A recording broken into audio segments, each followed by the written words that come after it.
Praise lord అందరికీ. Bible reading in 6 months part 2 రెండవ భాగంగా 2వ సమూయేలు గ్రంథము 21వ అధ్యాయము చదువుకుందాం. దావీదు కాలంన 3 సంవత్సరములు విడవకుండా కరువు కలగగా దావీదు యెహోవాతో మనవి చేసెను. అందుకు యెహోవా ఈలాగున సెలవిచ్చెను. సౌలు గిబియోనీలను హతము చేసెను కనుక అతనిని బట్టియు నరహంతకులగు అతని ఇంటివారన్ బట్టియు శిక్షగా ఈ కరువు కలిగెను. గిబియోనీలు ఇశ్రాయేళ్ల సంబంధికులు కారు, వారు అమోరీలలో శేషించిన వారు. ఇశ్రాయేలు మిమ్మల్ని చంపమని ప్రమాణపూర్వకంగా వారితో చెప్పి ఉండిరి. కానీ సౌలు ఇశ్రాయేలు యూదా వారి యందు ఆసక్తి కలవాడై వారిని హతం చేయ చూచుచుండెను. రాజాగు దావీదు గిబియోనీలను పిలువనంపి, నేను మీకేమి చేయగోరుదురు? యెహోవా స్వాస్థ్యమును మీరు దీవించినట్లు దోష నివృత్తికై దేని చేత నేను ప్రాయశ్చిత్తం చేదునని వారిని అడగగా, గిబియోనీలు సౌలు అతని ఇంటివారును చేసిన దాని నిమిత్తము ప్రాయశ్చిత్తం కలుగుటకై వెండి బంగారులే కాని ఇశ్రాయేలులో ఎవరినైనా చంపుటయే గాని మేము కోరుట లేదనిరి. అంతటా దావీదు, మీరేమి కోరుదురో దానిని నేను మీకు చేయుదుననగా, వారు మాకు శత్రువులే మమ్మల్ని నాశనం చేయుచు ఇశ్రాయేలు సరిహద్దులలో ఉండకుండా మేము లయమగునట్లు మాకు హాని చేయనుద్దేశించిన వాని కుమారులలో 7 మాకు అప్పగించుము. యెహోవా ఏర్పరచుకొనిన సౌలు గిబియా పట్టణంలో యెహోవా సన్నిధిని మేము వారిని ఉరితీసేదమని రాజుతో మనవి చేయగా, రాజు, నేను వారిని అప్పగించేదనెను. తానును సౌలు కుమారుడగు యోనాతానును యెహోవా నామమును బట్టి ప్రమాణం చేసి ఉన్న హేతువు చేత రాజు సౌలు కుమారుడగు యోనాతానుకు పుట్టిన మెఫీబోషెతును అప్పగింపక, అయ్యా కుమార్తెయగు రిస్పా సౌలునకు కనిన 2 కుమారులగు అర్మోనిని మెఫీబోషెతును, సౌలు కుమార్తెయగు మేరాబు మెహూలతీయుడగు బర్జిల్లయి కుమారుడైన అద్రియేలునకు కనిన 5 కుమారులను పట్టుకొని గిబియోనీలకు అప్పగించెను. వారు ఈ 7 తీసుకొని కొండ మీద యెహోవా సన్నిధిని ఉరితీసిరి. ఆ 7 ఏకరీతినే చంపబడిరి. కోతకాలంన యవల కోత ఆరంభమందు వారు మరణమైరి.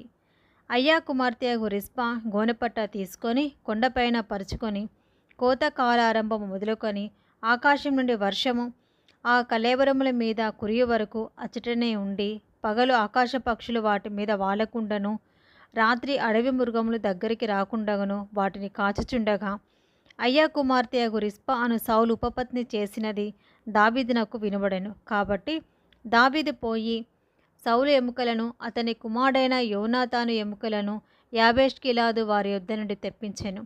ఫిలిస్తీయులు గిల్బోవాలో సౌలును హతము చేసినప్పుడు వారు సౌలును యోనాతానును బెత్షాను పట్టణపు వీధిలో వేలాడగట్టగా, యాబేష్గిలాదు వారి ఎముకలను అచ్చటి నుండి దొంగిలి తెచ్చి ఉండిరి. కావున దావీదు వారి యొద్ద నుండి సౌలు ఎముకలను అతని కుమారుడైన యోనాతాను ఎముకలను తెప్పించెను.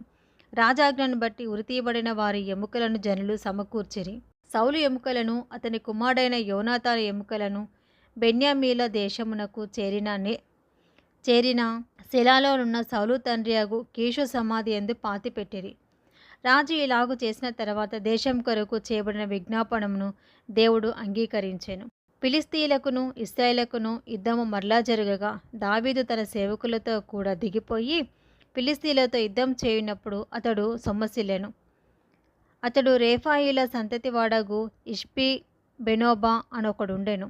అతడు ధరించి ఉన్న ఖడ్గము కొత్తది, వాని ఈటె 300 తులముల ఎత్తు ఇత్తడి గలది. నేను దావీదును చంపెదనని అతడు చెప్పి ఉండెను. సెరూయా కుమారుడైన అబీషై రాజును ఆదుకొని ఆ ఫిలిస్తీని కొట్టి చంపెను. దావీదు జనులు దీన్ని చూచి, ఇశ్రాయేలుకు దీపమగు నీవు ఆరిపోకుండానట్లు నీవు ఇక మీదట మాతో కూడా యుద్ధమునకు రావద్దని అతని చేత ప్రమాణం చేయించిరి. అటు తర్వాత ఫిలిస్తీయులతో గోపు దగ్గర మరలా యుద్ధం జరగగా హూషాతీయుడైన సిబ్బెకై రేఫాయియుల సంతతి వాడగు సప్పును చంపెను. తర్వాత గోబు దగ్గర ఫిలిస్తీయులతో ఇంకొకసారి యుద్ధం జరగగా అక్కడ బెత్లెహేమీయుడైన యహరేయోరీగీము కుమారుడగు ఎల్హానాను గిత్తీయుడైన గొల్యాతు సహోదరుని చంపెను. వాని ఈటె కర్రనేత గాని దోనె అంత గొప్పది. ఇంకొక యుద్ధము గాతు దగ్గర జరిగాను. అక్కడ మంచి ఎత్తరి ఒకటి ఉండెను. ఒక్కొక్క చేతికి 6 ఏళ్ళును 24 వేళ్ళు అతనికి ఉండెను. అతడు రేఫాయిల సంతతివాడు. అతడు ఇశ్రాయేలును తిరస్కరించుచుండగా దావీదు సహోదరుడైన షిమ్యాకు పుట్టిన యోనాతాను అతనిని చంపెను. ఈ నలుగురును గాతులోనున్న రేఫాయిల సంతతి వారైన దావీదు వలనను అతని సేవకుల వలనను హతులైరి. 2 సమూయేలు గ్రంథం 22వ అధ్యాయము. యెహోవా తన్ను సౌలు చేతిలో నుండి తన శత్రువులందరి చేతిలో నుండి తప్పించిన దినమున దావీదు గీత వాక్యములను చెప్పి యెహోవాను స్తోత్రించెను. అతడు ఇట్లనెను: యెహోవా నా శైలము, నా కోట, నా రక్షకుడు, నా దుర్గము, నేను ఆయనను ఆశ్రయించుదును. నా కేడము, నా రక్షణ శృంగము, నా ఉన్నత దుర్గము, నా ఆశ్రయస్థానము. ఆయనే నాకు రక్షకుడు. బలాత్కారుల నుండి నన్ను రక్షించువాడువు నీవే. కీర్తనీయుడైన యెహోవాకు నేను మొరపెట్టి తిని, నా శత్రువుల చేతిలో నుండి ఆయన నన్ను రక్షించెను. మృత్యువు యొక్క అలలు నన్ను చుట్టుకొనగను, వరద వలె బలహీనులు భక్తిహీనులు నా మీదికి వచ్చి నన్ను బెదిరించగను. పాతాళ పాశములు నన్ను అరికట్టగను, మరణపు ఊరులు నన్ను ఆవరించగను. నా శ్రమలో నేను యెహోవాకు మొరపెట్టి తిని, నా దేవుని ప్రార్థన చేసి తిని. ఆయన తన ఆలయంలో ఆలకించి నా ప్రార్థన అంగీకరించెను. నా మొర ఆయన చెవులలో చొచ్చెను. అప్పుడు భూమి కంపించి అదిరెను, పరమండలపు పునాదులు వణికెను. ఆయన కోపింపగా అవి కంపించెను. ఆయన నాసికారంధ్రముల నుండి పొగ పుట్టెను. ఆయన నోట నుండి అగ్ని వచ్చి దహించెను. నిప్పు కణములను రాజపెట్టెను. మేఘములను వంచి ఆయన వచ్చెను. ఆయన పాదముల కింద గాఢంధకారము కమ్మి ఉండెను. కెరూబుల మీద ఎక్కి ఆయన ఎగిరి వచ్చెను. గాలి రెక్కల మీద ప్రత్యక్షమాయెను. గుడారము వలె అంధకారం తన చుట్టూ వ్యాపింపచేసెను. నీటి మబ్బుల సముదాయములను, ఆకాశపు దట్టపు మేఘములను వ్యాపింపజేసెను. ఆయన సన్నిధి కాంతిల నుండి నిప్పు కణములు పుట్టెను. యెహోవా ఆకాశమందు గర్జించెను. సర్వోన్నతుడు ఉరుముధ్వని పుట్టించెను. తన బాణములను ప్రయోగించి శత్రువులను చెదరగొట్టెను. మెరుపులను ప్రయోగించి వారిని తరిమెను. యెహోవా గద్దింపునకు తన నాసికారంధ్రముల శ్వాస వడిగా విడువగా ఆయన గద్దింపునకు ప్రవాహముల అడుగు భాగములు కనబడెను. భూమి పునాదులు బయలుపడెను. ఉన్నత స్థలముల నుండి చేయి చాపి ఆయన నన్ను పట్టుకొనెను. నన్ను పట్టుకొని మహాజలరాశులలో నుండి తీసెను. బలవంతులకు పగవారు, నన్ను ద్వేషించువారు నాకంటే బలిష్ఠులై ఉండగా వారి వశం నుండి ఆయన నన్ను రక్షించెను. ఆపత్కాలమందు వారు నా మీదికి రాగా యెహోవా నన్ను ఆదుకొనెను. విశాలమైన స్థలమునకు నన్ను తోడుకొని వచ్చెను. నేను ఆయనకు ఇష్టడను కనుక ఆయన నన్ను తప్పించెను. నా నీతిని బట్టి ఆయన నాకు ప్రతిఫలం ఇచ్చెను. నా నిర్దోషత్వము బట్టియే నాకు ప్రతిఫలం ఇచ్చెను. యెహోవా మార్గములను నేను అనుసరించుచున్నాను. భక్తిహీనుడైన ఆ దేవుని విడిచిన వాడను కాను. ఆయన న్యాయ విధులనన్నిటిని నేను లక్ష్యపెట్టుచున్నాను. ఆయన కట్టడలను త్రోసివేసిన వాడను కాను. దోషక్రియలు నేను చేయనొల్లకుంటిని. ఆయన దృష్టికి యథార్థుడనైతిని. కావున నేను నిర్దోషినై ఉండుట యెహోవా చూచెను. తన దృష్టికి కనబడిన నా చేతుల నిర్దోషత్వమును బట్టి నాకు ప్రతిఫలమిచ్చెను. దయగల వారి ఎడల నీవు దయచూపుదువు. యథార్థవంతులెడల నువ్వు యథార్థవంతుడోగా ఉందువు. సద్భావము గల వారి ఎడల నీవు సద్భావము చూపుదువు. మూర్ఖులెడల నీవు వికటముగా ఉందువు. శ్రమపడు వారిని నీవు రక్షించెదవు. గర్విష్ఠులకు విరోధివై వారిని అణచివేసేదవు. యెహోవా, నీవు నాకు దీపమై ఉన్నావు. యెహోవా, చీకటిని నాకు వెలుగుగా చేయును. నీ సహాయం చేత నేను సైన్యములను జయింతును. నా దేవుని సహాయం వలన నేను ప్రాకారములను దాటుదును. దేవుడు యథార్థవంతుడు, యెహోవాకు నిర్మలము. ఆయన శరణుజొచ్చు వారికందరికీ ఆయన కేడము. యెహోవా తప్ప దేవుడేడి? మన దేవుడు తప్ప ఆశ్రయదుర్గమేది? దేవుడు నాకు బలమైన కోటగా ఉన్నాడు. ఆయన తన మార్గమందు యథార్థవంతులను నడిపించును. ఆయన నా కాళ్ళు జింక కాళ్ళ వలె చేయును. ఎత్తైన స్థలముల మీద నన్ను నిలుపును. నా చేతులకు యుద్ధం చేయ నేర్పువాడు ఆయనే. నా బాహువులు ఇత్తడి విల్లును ఎక్కుపెట్టును. నీవు నీ రక్షణ కేడమును నాకు అందించుచున్నావు. నీ సాత్వికము నన్ను గొప్ప చేయును. నా పాదములకు చోటు విశాలపరచుదెవు.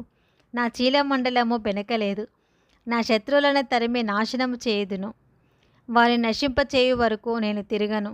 నేను వారిని మింగివేయుదును. వారిని తుత్తునీలుగా కొట్టుదును. వారు నా పాదముల కింద పడి లేవలేక యుందురు. యుద్ధమునకు బలము నీవు నన్ను ధరింపజేయుదువు. నా మీదికి లేచువారిని నీవు అణచెదవు. నా శత్రువులను వెనుకకు మల్ల చేయుదువు. నన్ను ద్వేషించు వారిని నేను నిర్మూలం చేయుదును. వారు ఎదురు చూతురు, కానీ రక్షించువాడు ఒకడును లేకపోను. వారు యెహోవా కొరకు కనిపెట్టుకొనినను ఆయన వారికి ప్రత్యుత్తరం ఇయ్యకుండెను. నేల ధూళి వలె వారిని నలుగగొట్టెదను, పొడిగా వారిని కొట్టెదను. వీధిలోని పెంట వలె నేను వారిని పారబోసి అనగద్రొక్కెదను. నా ప్రజల కలహములలో పడకుండా నీవు నన్ను విడిపించితివి. జనులకు అధికారిగా నన్ను నిలిపితివి. నేను ఎరగని జనులు నన్ను సేవించెదరు. అన్యులు నాకు లోబడినట్టు వేషము వేయుదురు. వారు నన్ను గూర్చి వినిన మాత్రం చేత నాకు విధేయులగుదురు. అన్యులు దుర్బరులై వణుకుచు తమ దుర్గములను విడిచి వచ్చెదరు. యెహోవా జీవం గలవాడు, నా ఆశ్రయదుర్గమైన వాడు స్తోత్రార్హుడు. నా రక్షణాశ్రయదుర్గమైన దేవుడు మహోన్నతుడగునుగాక. ఆయన నా నిమిత్తము ప్రతిదండన చేయు దేవుడు. ఆయన నా నిమిత్తము పగ తీర్చు దేవుడు. జనులను నాకు లోబర్చువాడు ఆయనే. ఆయనే నా శత్రువుల చేతిలో నుండి నన్ను విడిపించును. నా మీదికి లేచిన వారి కంటే ఎత్తుగా నీవు నన్ను హెచ్చించుదువు. బలాత్కారం చేయు వారి చేతిలో నుండి నీవు నన్ను విడిపించుదువు. అందువలన యెహోవా, అన్యజనులలో నేను నిన్ను ఘనపరచెదను. నీ నామ కీర్తన గానం చేసేదను. నీవు నియమించిన రాజునకు గొప్ప రక్షణ కలుగజేయువాడవు. అభిషేకించిన దావీదునకును అతని సంతానమును నిత్యము కనికరము చూపువాడవు. ఇది రెండో భాగం అండి. Praise the lord.